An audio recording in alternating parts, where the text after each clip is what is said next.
Vamos, humilde. বিশ্বকাপ ফাইনালের আগে আর্জেন্টিনাকে প্রকাশ্য সমর্থন জানিয়েছেন ইসরায়েলের প্রধানমন্ত্রী বেনিয়ামিন নেতানিয়াহু। আর্জেন্টিনার প্রেসিডেন্ট হ্যাভিয়ার মিলেইর সঙ্গে বন্ধুত্বের কথা উল্লেখ করে তিনি জানান, ইসরায়েলের বেশিরভাগ মানুষই ফাইনালে আর্জেন্টিনার পক্ষে থাকবেন বলে তার বিশ্বাস। নির্মাণে নাম্বার 1 শাহ সিমেন্ট।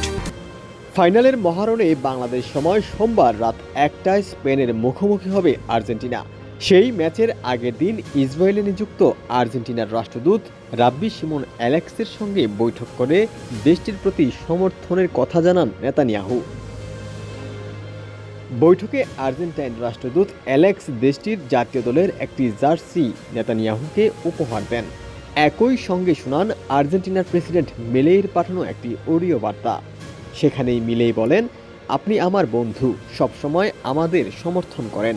আমি জেনে খুব খুশি হয়েছি যে আপনি আমার কারণে আর্জেন্টিনাকে সমর্থন করছেন। জবাবে নেতানিয়াহু বলেন, হ্যাভিয়ের, তুমি একজন বন্ধু, সত্যিকারের বন্ধু। আমরা তোমার পাশে আছি। আমরা নানা ক্ষেত্রে আর্জেন্টিনাকে সমর্থন করছি, আগামীকালও করব। এখানেই শেষ নয়। রাষ্ট্রদূতের সঙ্গে আলাপকালে নেতানিয়াহু আর্জেন্টিনার প্রতি নিজের সমর্থনের বিষয়টি আরও স্পষ্ট করেন। তিনি বলেন, আমি আর্জেন্টিনার সমর্থক, আমি এটা লুকাই না।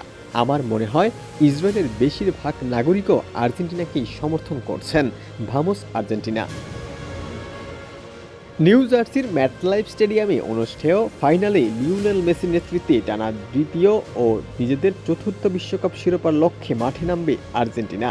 অন্যদিকে 2010 সালের পর দ্বিতীয়বারের মতো বিশ্বকাপ জয়ের স্বপ্ন নিয়ে আর্জেন্টিনার মুখোমুখি হতে যাচ্ছে স্পেন। ডেস্ক রিপোর্ট, সমকাল।